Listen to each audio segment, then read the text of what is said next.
ಸಾಧನೆಯನ್ನ ಮಾಡಿ ಮಂತ್ರವನ್ನ ದಕ್ಕಿಸಿಕೊಂಡ್ರೆ ಹನುಮಾನರ ದರ್ಶನವನ್ನ ಮತ್ತು ಖುದ್ದಾಗಿ ಹನುಮರ ಜೊತೆ ಮಾತನಾಡಬಹುದು ಅಂತ ಹೇಳ್ತಾರೆ. ಹಾಗಿದ್ರೆ ಈ ಗುಹೆಯಲ್ಲಿ ತನ್ನ ಆರಾಧ್ಯ ದೈವ ಹನುಮ ಇದ್ದೇ ಇದ್ದಾನೆ. ನನಗೆ ಮಾತ್ರ ಕೇಳ್ತಿದೆ ರಾಮಜಪ, ಹಾಗಿದ್ರೆ ಗುಹೆಯೊಳಗೆ ಪ್ರವೇಶ ಮಾಡೋಣ ಅಂತ ಹೇಳ್ತಾರೆ. ಒಂದು ದಿನ ಹೀಗೆ ಆ ಕ್ಯಾಮರಾದ ರೀಲನ್ನ ನೋಡುವ ಆಸಕ್ತಿ ಇದ್ದವರಿಗೆ ಹೀಗೆ ನೋಡುವಾಗ ಅವರಿಗೆ ಶಾಕ್ ಆಗುತ್ತೆ. ಯಾಕಂದ್ರೆ ಆ ಕ್ಯಾಮರಾ ರೋಲ್ನಲ್ಲಿ ಎಲ್ಲರಿಗೂ ನಮಸ್ಕಾರ. ವಿಚಿತ್ರ ಡೈರಿ ಯೂಟ್ಯೂಬ್ ಚಾನೆಲ್ಗೆ ಸ್ವಾಗತ.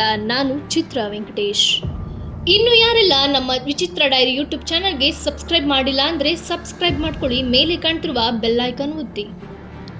ಅಸಾಧ್ಯ ಸಾಧಕ ಸ್ವಾಮಿನ್ ಅಸಾಧ್ಯ ತವ ಕಿಂ ವಧ, ರಾಮದೂತೋ ದಯಾ ಸಿಂಧು ಮತ್ ಕಾರ್ಯಂ ಸಾಧಯ ಪ್ರಭು. ವೀಕ್ಷಕರೇ, ಹನುಮ ಎಲ್ಲರಿಗೂ ಬಾಸ್. ಆದರೆ ಇಂತಹ ಹನುಮ ಇವತ್ತಿಗೂ ಕೂಡ ಚಿರಂಜೀವಿ. ಇದಕ್ಕೆ ಸಾಕ್ಷಿ ಆ 3 ಜನ ಯುವಕರು ಕ್ಲಿಕ್ಕಿಸಿದ ಫೋಟೋ. ಅದಕ್ಕೆ ಮುನ್ನ ಹನುಮ ಚಿರಂಜೀವಿಯಾದದ್ದು ಹೇಗೆ ಅನ್ನೋ ಕಥೆ ನೋಡೋಣ ಬನ್ನಿ. ಅಂಜನಿ ಪುತ್ರ ಕೇಸರಿ ಸುತ ಅಂತ ಪ್ರಖ್ಯಾತಿಯಾದ ಮಾರುತಿ ಆಗಿನ್ನು ಬಾಲಕ. ಅವನನ್ನ ಸುಂದರ ಅಂತ ನಾಮಕರಣ ಮಾಡಲಾಗಿರುತ್ತೆ. ಮೇಲೆ ಕಾಣ್ತಿದ್ದ ಸೂರ್ಯನನ್ನ ಹಣ್ಣು ಅಂತ ತಿಳ್ಕೊಳ್ತಾನೆ. ಆಗಿನ್ನು ಉದಯವಾಗ್ತಿರ್ತಾನೆ ಸೂರ್ಯ. ಇತ್ತ ಅಮ್ಮ ತನ್ನದೇ ಆದ ಕೆಲಸದಲ್ಲಿ ನಿರತಳಾಗಿರ್ತಾಳೆ. ಆದರೆ ಈ ಮಾರುತಿ ಸೂರ್ಯನನ್ನೇ ತಿನ್ನಲು ಮುಂದಾಗ್ತಾನೆ. ತನ್ನನ್ನೇ ನುಂಗಲು ಬಂದ ಈ ಬಾಲಕ ಯಾರು ಅಂತ ಸೂರ್ಯನಿಗೆ ಕೋಪ ಬಂದು ಪ್ರಹಾರ ಮಾಡ್ತಾನೆ. ಆ ಬಾಲಕ ಕೆಳಗೆ ಬೀಳ್ತಾನೆ. ಇದನ್ನು ಕಂಡ ವಾಯುದೇವನಿಗೆ ಕೋಪ ಬರುತ್ತೆ. ನನ್ನ ಮಗ ಮಾರುತಿ ಅಂದರೆ ಸುಂದರನ ಮೇಲೆ ಪ್ರಹಾರ ಮಾಡಿದ್ದ ಸೂರ್ಯ, ನೋಡು ಈಗ ಪ್ರಕೃತಿಯಲ್ಲಿ ಇದ್ದ ಎಲ್ಲ ಗಾಳಿಯನ್ನು ನಾನು ಒಳಗೆ ತೆಗೆದುಕೊಳ್ತೀನಿ ಅಂತ. ಆಗ ಸೂರ್ಯದೇವ ಬಂದು ಕ್ಷಮೆಯನ್ನ ಕೇಳಿ ಮಾರುತಿಯನ್ನ ಹನುಮನೆಂದು ಮರುನಾಮಕರಣ ಮಾಡಿ ಚಿರಂಜೀವಿಯಾಗುವ ವರವನ್ನ ಕೊಡ್ತಾನೆ. ಹೀಗೆ ಬಾಲಕ ಹನುಮಾನ್ ಬಾಲ್ಯದಲ್ಲೇ ಚಿರಂಜೀವಿಯಾಗುವ ವರವನ್ನ ಪಡ್ಕೊಳ್ತಾನೆ. ಮುಂದೆ ರಾಮರ ಭೇಟಿಯಾಗತ್ತೆ. ಸೀತೆಯ ವನವಾಸವನ್ನ ಮುಕ್ತಾಯಗೊಳಿಸುವ ವೇಳೆ ರಾಮ ಕೊಟ್ಟ ಗುರುತನ್ನ ಸೀತೆಗೆ ತೋರಿಸಿದಾಗ, ನನ್ನ ಈ ಸಂಕಷ್ಟದ ಸಮಯದಲ್ಲಿ ಶ್ರೀರಾಮನ ಮುದ್ರಿಕೆಯನ್ನು ತಂದು ತೋರಿಸಿದ ಹನುಮಾನ್, ನೀನು ಚಿರಂಜೀವಿಯಾಗುವಂತ ಸೀತಾದೇವಿ ಸಂತೋಷದಿಂದ ಹರಿಸ್ತಾರೆ. ಮುಂದೆ ಶ್ರೀರಾಮಚಂದ್ರನ ಅವತಾರ ಸಮಾಪ್ತಿಯಾಗುವ ಸಮಯದಲ್ಲಿ ಸರಾಯು ನದಿಯಲ್ಲಿ ರಾಮರು ತನ್ನ ದೇಹತ್ಯಾಗವನ್ನು ಮಾಡುವ ನಿರ್ಧಾರಕ್ಕೆ ಬರುತ್ತಾರೆ.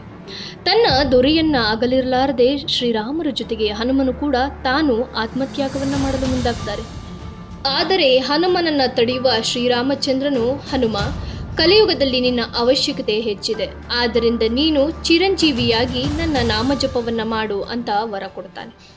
ಹೀಗೆ ಚಿರಂಜೀವಿಯಾಗುವ ಶ್ರೀರಾಮದೂತ ಹನುಮದೇವ ಇಂದಿಗೂ ಪ್ರಸ್ತುತ ಕಾಲದಲ್ಲೂ ಕಣ್ಣಿಗೆ ಕಾಣಿಸ್ಕೊಳ್ತಿದ್ದಾರೆ. ಆ ಕಾಡು ಜನಾಂಗಕ್ಕೆ ಕೊಟ್ಟ ಮಂತ್ರವನ್ನ ಸಾಧಿಸಿಕೊಂಡವರು ಹಲವಾರು ಜನ ಇದ್ದಾರೆ. ಸಾಧಿಸಿದವರು ಹೇಳುವುದು ಈ ಮಂತ್ರ ಕ್ಲಿಷ್ಟಕರ ಹಾಗೂ ಸಾಧನೆ ಮಾಡುವುದು ಅತಿ ಕಷ್ಟಕರ. ಆದರೆ ಸಾಧನೆಯನ್ನ ಮಾಡಿ ಮಂತ್ರವನ್ನ ದಕ್ಕಿಸಿಕೊಂಡ್ರೆ ಹನುಮಾನರ ದರ್ಶನವನ್ನ ಮತ್ತು ಖುದ್ದಾಗಿ ಹನುಮರ ಜೊತೆ ಮಾತನಾಡಬಹುದು ಅಂತ ಹೇಳ್ತಾರೆ. ಮಹಾಭಾರತದಲ್ಲೂ ಕೂಡ ಹನುಮನನ್ನ ಚಿರಂಜೀವಿ ಅಂತ ಉಲ್ಲೇಖ ಮಾಡಲಾಗಿದೆ. ಒಂದು ದಿನ ದ್ರೌಪದಿ ತನಗೆ ಕಮಲ ಪುಷ್ಪ ಬೇಕು ಅಂತ ಭೀಮಸೇನನ ಹತ್ರ ಹೇಳ್ತಾನೆ. ಭೀಮಸೇನ ಹಮ್ಮು ಬಿಮ್ಮಿನಿಂದ ತಾನು ಕಮಲ ಪುಷ್ಪವನ್ನ ದ್ರೌಪದಿಗೆ ತಂದು ಕೊಡುವುದಾಗಿ ಆಶ್ವಾಸನೆ ಕೊಡ್ತಾನೆ. ಹೀಗೆ ಕಾಡಿನಲ್ಲಿ ಹೊಕ್ಕ ಭೀಮನಿಗೆ ಹನುಮ ಕಾಣಿಸ್ಕೊಳ್ತಾರೆ. ಒಂದು ವಯಸ್ಸಾದ ಕೋತಿ ಬಾಲವನ್ನ ದಾರಿಯಲ್ಲಿ ಹರಡಿ ಕೂತಿರುತ್ತೆ. ತನ್ನ ದಾರಿಗೆ ಅಡ್ಡಲಾಗಿ ಕೂತ ಮುದಿ ಕೋತಿಯನ್ನ ಕಂಡ ಭೀಮ ಕೋಪಗೊಳ್ತಾನೆ. ಅಹಂಕಾರದಿಂದ ಕೋತಿಯ ಬಳಿ ಮಾತನಾಡ್ತಾನೆ.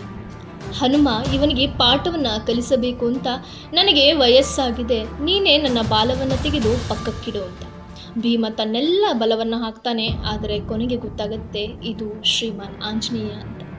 ತನ್ನ ಅಹಂಕಾರವನ್ನು ಅಡಗಿಸಿದ ಮಾರುತಿರಾಯನಿಗೆ ಪ್ರಣಾಮವನ್ನು ತಿಳಿಸಿ ಕಮಲ ಪುಷ್ಪವನ್ನು ತರ್ತಾನೆ ಭೀಮಸೇನ. 1980ರ ದಶಕ. ಒಬ್ಬ ಕಾಲೇಜ್ ಹುಡುಗ ಆಂಜನೇಯನ ಪರಮ ಭಕ್ತನಾಗಿರ್ತಾನೆ. ಅವನು ಪಣ ತೊಟ್ಟಿರ್ತಾನೆ, ಯಾವತ್ತಾದರೂ ಒಂದು ದಿನ ತನ್ನ ಗುರುದೇವನಾದ ಆಂಜನೇಯನ ಕಾಣ್ತೇನೆ ಅಂತ.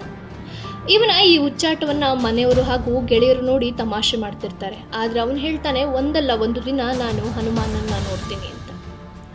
ತನ್ನ ರಜೆ ದಿನಗಳಲ್ಲಿ ತನ್ನ 2 ಸ್ನೇಹಿತರೊಂದಿಗೆ ಮಾನಸ ಸರೋವರದ ಯಾತ್ರೆಯನ್ನು ಕೈಗೊಳ್ತಾನೆ. ಸಂತೋಷದಿಂದ ತಾಯಿ ತಂದೆಯರಿಗೆ ಬೀಳ್ಕೊಟ್ಟು ಅಲ್ಲಿಂದ ಟ್ರೈನ್ನಲ್ಲಿ ಹೊರಡುವ ಈ 3 ಜನ ಯುವಕರು ಯಾತ್ರೆಯ ಸಂಪೂರ್ಣ ದಾರಿಯನ್ನು ರಾಮಜಪವನ್ನ ಮಾಡ್ತಾ ಈ ಹುಡುಗ ಕಳೀತಾನೆ. ಮಾನಸ ಸರೋವರವನ್ನ ರೀಚ್ ಆದ ಕೂಡಲೇ ನಿತ್ಯಕರ್ಮಗಳನ್ನು ಮುಗಿಸಿ ರಾಮಜಪವನ್ನ ಮಾಡಿ ಅಲ್ಲಿನ ದೇವಸ್ಥಾನಗಳಿಗೆ ಭೇಟಿ ಕೊಡ್ತಾನೆ. ಈ ಹನುಮಾನ್ ಭಕ್ತನಿಗೆ ಕ್ಯಾಮ್ರಾದ ಹುಚ್ಚು. ಸಿಕ್ಕ ಜಾಗಗಳನ್ನ, ಇಷ್ಟವಾದ ವಸ್ತುಗಳನ್ನ ಕ್ಲಿಕ್ಕಿಸುವ ಅಭ್ಯಾಸ ಇವನಿಗಿರುತ್ತೆ.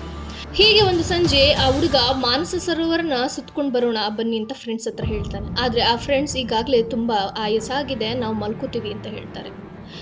ತಾನು ತನ್ನ ಕ್ಯಾಮ್ರಾದಲ್ಲಿ ಕ್ಲಿಕ್ಕಿಸುವ ದೃಶ್ಯಗಳು ತುಂಬ ಇದೆ, ನಾನು ಮಾನಸ ಸರೋವರವನ್ನು ಒಂದು ಸುತ್ತು ಹಾಕೊಂಡ್ಬರ್ತೀನಿ ಅಂತ ಕ್ಯಾಮ್ರಾದ ಜೊತೆ ಬರ್ತಾನೆ. ಹೀಗೆ ಕ್ಲಿಕ್ಕಿಸುವ ಸಂದರ್ಭದಲ್ಲಿ ತನ್ನ ಹಿಂದೆ ಇದ್ದ ಒಂದು ಗುಹೆಗೆ ಕೋತಿ ಪ್ರವೇಶ ಆಗೋದನ್ನು ನೋಡ್ತಾನೆ. ಆದರೆ ಇವನಿಗೆ ಆ ಗುಹೆಯ ಫೋಟೋ ಬೇಕಾಗಿರುತ್ತೆ, ಧೈರ್ಯ ಸಾಕಾಗೋದಿಲ್ಲ. ಅಂದು ರಾತ್ರಿ ಮತ್ತೆ ಸ್ನೇಹಿತರನ್ನ ಭೇಟಿಯಾಗ್ತಾನೆ. ನಡೆದ ಘಟನೆಯನ್ನು ತಿಳಿಸ್ತಾರೆ. ಇವನ ಉಚ್ಚಾಟವನ್ನು ಕಂಡ ಸ್ನೇಹಿತರು ನಗ್ತಾರೆ. ಮರುದಿನ ಬೆಳಗ್ಗೆ ಎಂದಿನಂತೆ ನಿತ್ಯ ಕರ್ಮವನ್ನು ಮುಗಿಸಿ ಸಂಜೆ ಮತ್ತೆ ಅದೇ ಗುಹೆ ಹತ್ರ ಬರ್ತಾನೆ. ಅವನಿಗೆ ರಾಮಜಪ ಕೇಳ್ತಾರಂತೆ. ಸ್ನೇಹಿತರನ್ನ ಕೇಳ್ತಾನೆ. ಆ ಸ್ನೇಹಿತರು ತಮಗೆ ಏನು ಕೇಳಿಸ್ತಿಲ್ಲ ಅಂತಾರೆ. ಸ್ನೇಹಿತರು ತಮಗೆ ಏನು ಕೇಳಿಸ್ಲಿಲ್ಲ ಅಂತ ಹೇಳಿದನ್ನು ಕೇಳಿ ಈ ಹುಡುಗನಿಗೆ ಸಿಕ್ಕಾಪಟ್ಟೆ ಭಯವಾಗುತ್ತೆ. ಹಾಗಿದ್ರೆ ಈ ಗುಹೆಯಲ್ಲಿ ತನ್ನ ಆರಾಧ್ಯ ದೈವ ಹನುಮ ಇದ್ದೇ ಇದ್ದಾನೆ, ನನಗೆ ಮಾತ್ರ ಕೇಳ್ತಿದೆ ರಾಮಜಪ, ಹಾಗಿದ್ರೆ ಗುಹೆಯೊಳಗೆ ಪ್ರವೇಶ ಮಾಡೋಣ ಅಂತ ಹೇಳ್ತಾನೆ.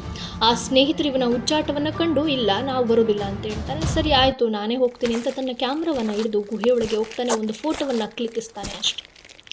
ಅದೇನು ಕಂಡು ಗೊತ್ತಿಲ್ಲ, ಆದರೆ ಅವನು ಅಲ್ಲಿಯೇ ಹೃದಯಾಘಾತವಾಗಿ ಸತ್ತೋಗ್ತಾನೆ.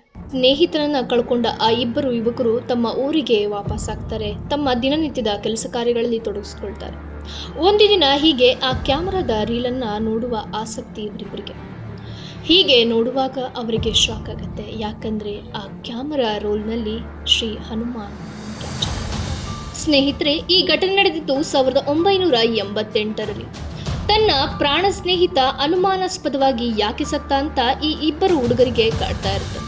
ಕೊನೆಯದಾಗಿ ಅವನು ಕ್ಲಿಕ್ಕಿಸಿದ ಈ ಫೋಟೋ ನೋಡಿ ಗೊತ್ತಾಗತ್ತೆ ಇದು ತಮ್ಮ ಕೈ ಮೀರಿದ ವಿಷಯ ಅಂತ.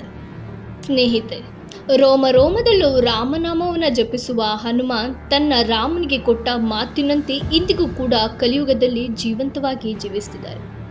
ರಾಮ ಜಪದಲ್ಲೇ ಉಸಿರಾಡುತ್ತಾ ಹಲವಾರು ಸಾಧಕರ ಕಣ್ಣಿಗೆ ಕಾಣಿಸ್ಕೊಳ್ತಿದ್ದಾರೆ. ನಿಮಗೆಲ್ಲ ಈ ವಿಷಯ ಇಷ್ಟವಾಗಿದೆ ಅಂತ ಭಾವಿಸ್ತೇನೆ. ನಿಮ್ಮ ಅನಿಸಿಕೆ ಅಭಿಪ್ರಾಯವನ್ನು ಕಮೆಂಟ್ ಮಾಡುವ ಮೂಲಕ ತಿಳಿಸಿಕೊಡಬೇಕೆಂದು ವಿನಂತಿ. ಧನ್ಯವಾದಗಳು.